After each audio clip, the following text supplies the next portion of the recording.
Three true scary stories. The sunken sea and why sometimes what's buried underwater isn't meant to be found.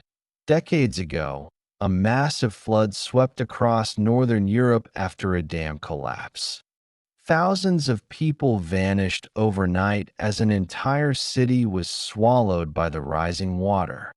Officials erased it from every map, pretending it never existed. But the truth has a way of resurfacing.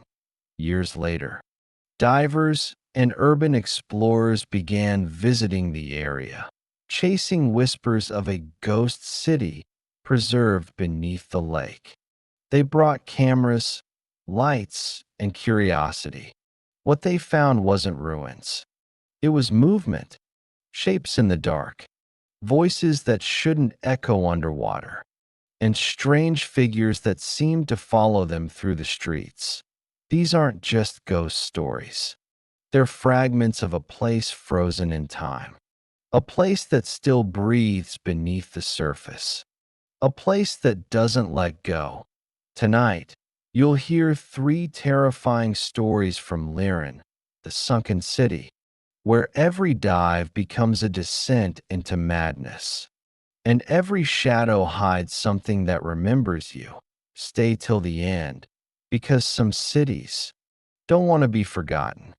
Story 1. Depth 37. The water was black that day. Not dark, black, like ink swallowing light. Mark Peterson adjusted his oxygen gauge and looked down through the rippling surface. Below him stretched what used to be a small city called Lirren, now resting at the bottom of Lake Vorn after the dam collapsed 37 years ago. The world above had moved on. But under that water, Lirren remained frozen. Houses, cars, even streetlights still standing like ghosts of a time that refused to fade. Mark wasn't a thrill seeker. He was a professional diver who worked for a documentary crew filming the cities that drowned. He'd done hundreds of dives, but this one felt different the moment his fins broke the surface. Something about the silence. Even underwater, he could feel it pressing against him. Heavy, watchful, the descent began slowly. At 10 meters, visibility dropped. At 20, his flashlight caught fragments. A street sign, a lamppost bent at the base, a child's tricycle lying in the silt. At 30 meters, he saw it. A two-story building, perfectly intact. Curtains still fluttered inside broken windows. Depth 37 confirmed, said the voice in his earpiece. Claire, the producer, monitoring him from the surface. Copy that, Mark replied, entering the main street. He turned his light toward the submerged town square. A statue stood there, a man holding something that might have been a book. The face was eroded, but the eyes seemed sharper than stone should allow. Mark's pulse quickened. He told himself it was just the pressure, just nerves. Then his radio hissed. Static. And then a voice. But it wasn't Claire. It was faint, distorted, as if carried through miles of water. Why did you come back? Mark froze. He spun around, flashlight sweeping through the fog of sediment. Nothing but murk and shapes. He told himself it was interference. Happens all the time. Salt water, bad frequencies, echoes. He forced a laugh. Must be your idea of a joke, Claire. No response. Only static. He tried again, louder. Still nothing. He pressed on toward what used to be a cafe. Inside, chairs were still neatly arranged, cups lying on tables. As he passed the counter, his light flicked across something strange, handprints on the glass door. Perfectly clear, as if pressed just minutes ago. No algae. No sediment. Just fresh. His breathing grew uneven. The gauge beeped softly. 15 minutes of oxygen left. Returning to surface, he muttered. Turning toward the exit, that's when he saw it. A figure standing outside the cafe.at first. It looked like another diver. Same black suit, same mask. But the faceplate was cracked, water spilling through. And behind that shattered glass, something pale moved. A face, distorted, bloated, yet unmistakably human. Mark froze. The figure tilted its head, mimicking him. Then it raised one trembling hand and pointed. Toward the surface, he shot upward, kicking through the darkness, every nerve screaming. His light flickered. For a heartbeat, he saw the buildings below him moving, slow, impossible shifts, as if the whole city were breathing. Windows blinked. Doors pulsed open and shut. 30 meters. 20. 10. Then, impact. Something grabbed his leg. He spun, shining his light down. Nothing there. Just a swirl of bubbles and silt. He kicked harder, lungs burning. When he broke the surface, the crew rushed to pull him out. Mark ripped off his mask. Gasping, Claire's voice crackled in his headset, suddenly clear. Mark? Why did you stop? You're only at 15 meters. He stared at her, pale and shaking. No, he whispered. I surfaced. I was at 37. The crew stared at each other. His camera feed was still rolling. They pulled up the footage. The time code showed 21 minutes. But the video, it ended at 12 minutes and 3 seconds, depth reading 37.4 meters. Then static. And in the last clear frame, before the image distorted, something could be seen in the background. A cafe. A cracked window, and a hand pressed to the glass, waving. Weeks later, when they reviewed the dive data, they realized something impossible.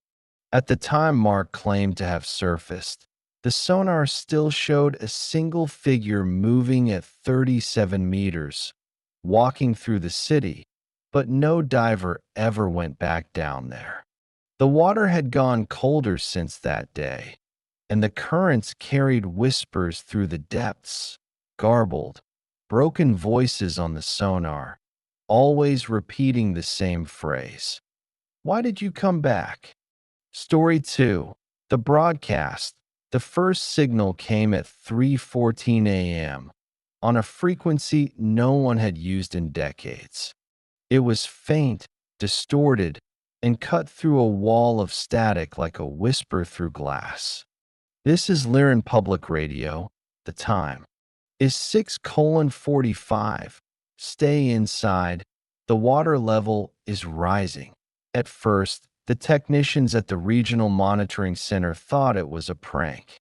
Old broadcasts sometimes bounced off the atmosphere, creating ghost signals. But this one was different. It wasn't repeating. It was live.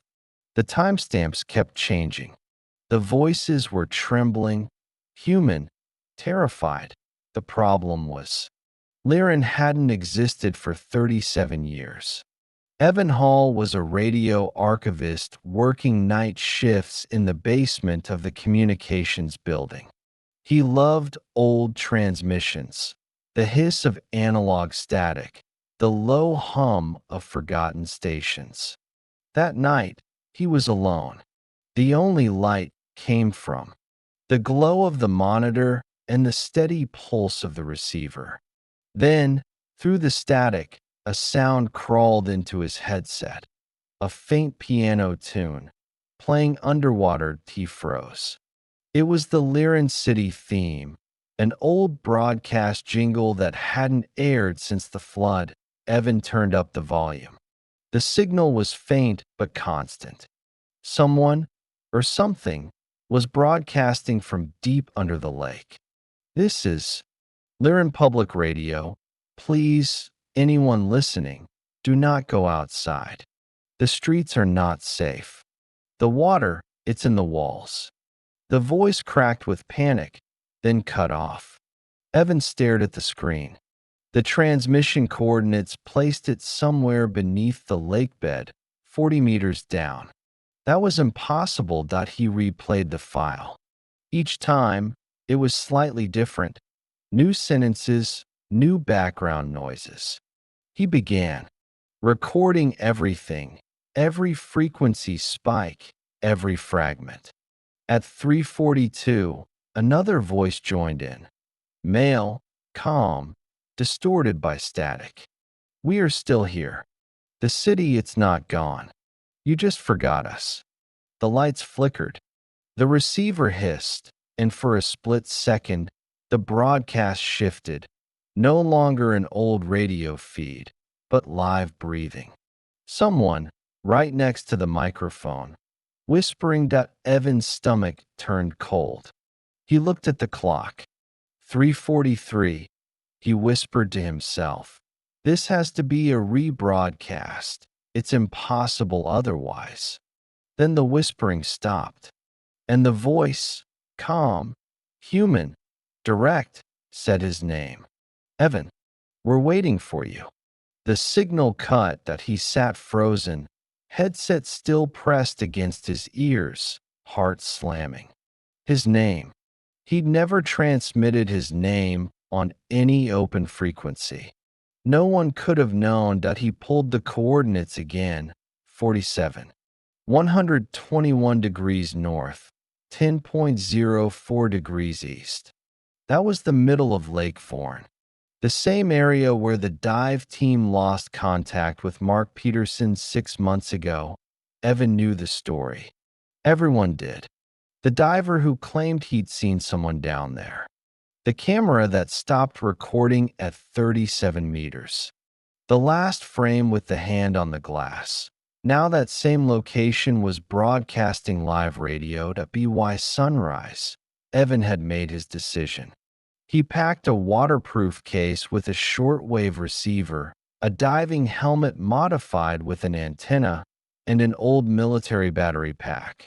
He told no one where he was going. The surface of Lake Vorn was calm when he arrived. The world was still asleep, gray and silent. He set up his receiver, tuned to the frequency, 101.3 FM, and waited. Static. Then, faintly, the jingle again. Lirren Public Radio. Always here, always near. He lowered the hydrophone into the water. The signal grew stronger. Voices, dozens of them, crying, pleading, whispering prayers. Then, through it all, one clear phrase. We're below. Don't listen to them. We're not supposed to be heard. Evan froze. That voice, it was his own. He stared at the waveform on his laptop screen. The modulation matched his voice exactly. Same tone, same stutter. But he hadn't spoken. He whispered into the mic. Who are you? The response came instantly. You are. The signal cut, and then, from the lake, came a sound, a low, droning hum that vibrated through the dock, through his ribs, through his skull. It wasn't just sound. It was words, stretched and buried, speaking from deep beneath the surface. He looked out over the lake. For a moment, he thought he saw lights flickering beneath the water, orange, blue, red, like a city still alive. He adjusted the receiver one last time. The frequency changed itself. His laptop began typing automatically, letters forming, one by one, on the dark screen. We're still on air. Come itching the next morning. Evan's boat was found drifting near the dam. His gear was still there. Headset, laptop, receiver, all waterlogged. The audio log on his computer contained hours of static, then faint voices that sounded like hundreds of people speaking in unison. Experts dismissed it as a digital artifact. interference caused by underwater pressure. But in the final 2 seconds of the recording, just before the file cuts out, there's a burst of clarity. A single, calm voice says, "This is Lirren Public Radio, signing off. Until someone listens again." And in the background, just before, the silence swallows everything. You can faintly hear the sound of breathing, slow, steady, impossibly close to the microphone. If you listen carefully to frequency 101.3 FM on a cold night near Lake Vorn, you might still catch the echo of that broadcast. A city still alive beneath the water, still sending messages, still waiting for someone to reply. Story 3. The house beneath the waves. The house was supposed to be empty. That's what the sonar said, what the record said, what common sense said. But the moment the divers entered, they knew it wasn't. The Aquila salvage crew had been contracted to recover artifacts from the ruins of Lirren. Official government operation, fully licensed. After years of rumors, a private investor had purchased rights to whatever could be retrieved from the city. Furniture, jewelry, old documents, anything of value. The team leader, Dana Collins, had dived all over the world, from Arctic shipwrecks to chemical dumps. But nothing unnerved her like Lirren. It wasn't just the silence. It was the feeling that the water itself was watching. On the third day, they found the house. Coordinates 47.118, 10.041. A small, two-story structure half buried in silt, yet strangely intact. A perfect time capsule. Inside, through the front window, she could see a table with plates still set for dinner. "Looks untouched," her teammate Rafi said through the comm. "Let's bag it and head up." But Dana hesitated. Something about the scene, the chairs pulled out, the silverware slightly misaligned, made her chest tighten. It looked like people had just stood up to leave. She swam through the doorway, the beam of her flashlight cutting through the dark. The wallpaper still clung to the walls, faded yellow with blue flowers. A family portrait floated against the ceiling, a man, woman, and young girl.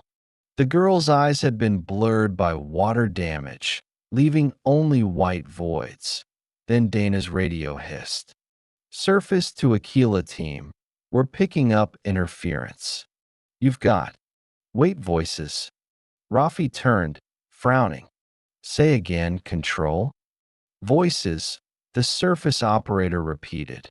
"We're getting." Children laughing. The divers looked at each other. Their helmets carried open microphones, and the only sound below was the soft hum of their breathing. "Negative," Dana said quickly. "No children here.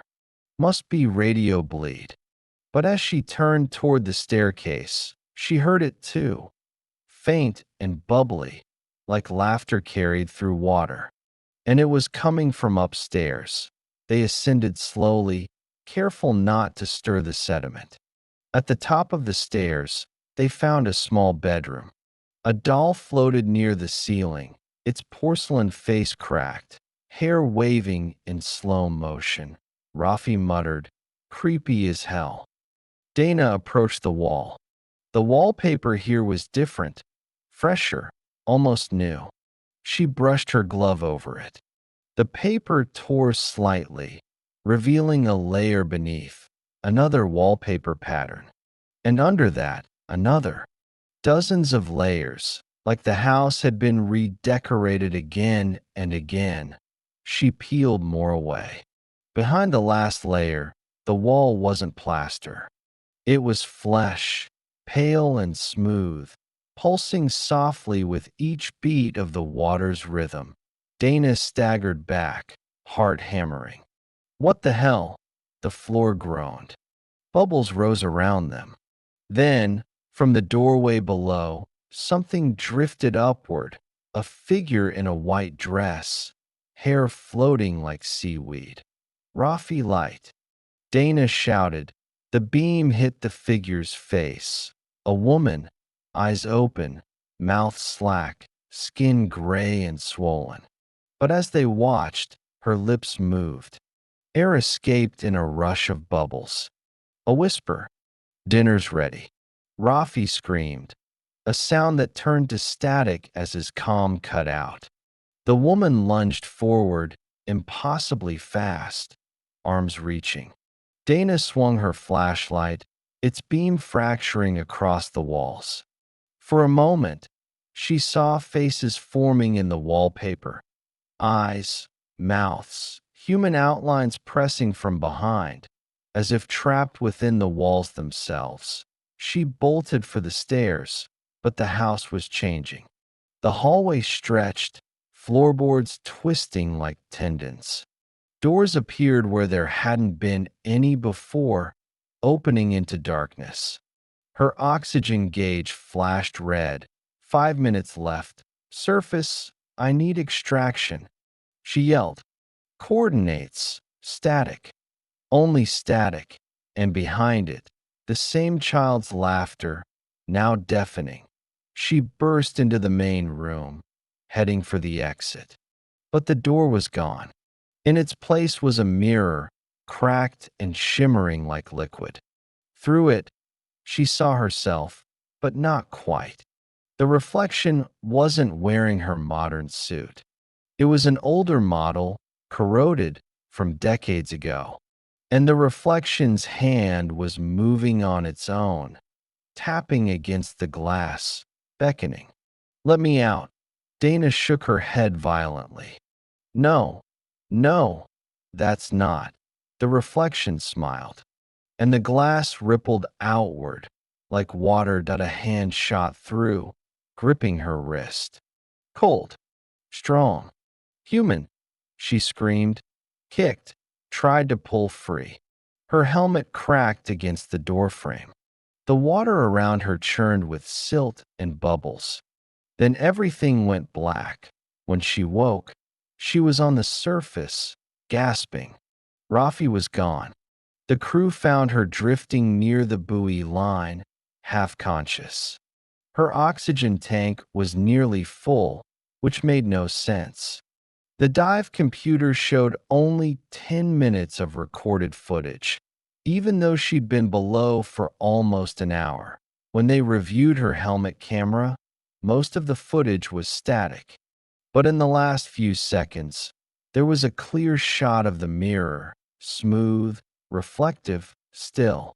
And standing in front of it was Dana herself, frozen, staring directly at the camera. Except the real Dana, watching the playback, whispered, "That's not me." Because in the reflection's hand, she was holding something. A photograph, the same one from the floating portrait. The family of 3. And the little girl in the photo now had eyes. The government quietly shut down the salvage operation a week later. The official report cited structural instability and unsafe dive conditions. Unofficially, none of the crew ever spoke about what happened. Dana left diving completely. She moved inland, hundreds of miles away from any lake or ocean. But sometimes, late at night, when the air is still, she swears she hears water dripping inside her house. And once, when she looked into the bathroom mirror, she thought she saw her own reflection smiling just a moment too late. Locals say that at certain depths in Lake Vorn, divers still find intact homes, untouched by decay, preserved perfectly as if waiting for someone to come back. Those who dare to enter often report the same thing: children laughing through their comms, and a voice whispering from nowhere, "Dinner's ready." Asterisk, you've just heard 3 true scary stories from the sunken city of Lirren, a place that never stopped existing. It simply sank below the surface. Some say it was just a flood. Others believe the city itself chose to drown, sealing away whatever lived there, whatever it had become. But the strange thing is, every year, new signals still come from under the lake. Sonar readings of movement, unexplained voices on radio frequencies, lights beneath the water. Maybe the city isn't empty after all. Maybe it's waiting. And if you ever find yourself near Lake Vorn, standing by the still water at night, listen closely. If you hear laughter, or a woman's voice whispering, "Dinner's ready," don't look down. Don't answer. Just walk away, because some places never die. They just wait for someone to remember them. If you enjoyed these stories, make sure to like this video, subscribe, and comment below what you think is really happening in Lirren. Was it a haunting, a curse, or something still alive beneath the waves? Your theory might just become part of the next episode. Until then, sleep well and stay away from the water.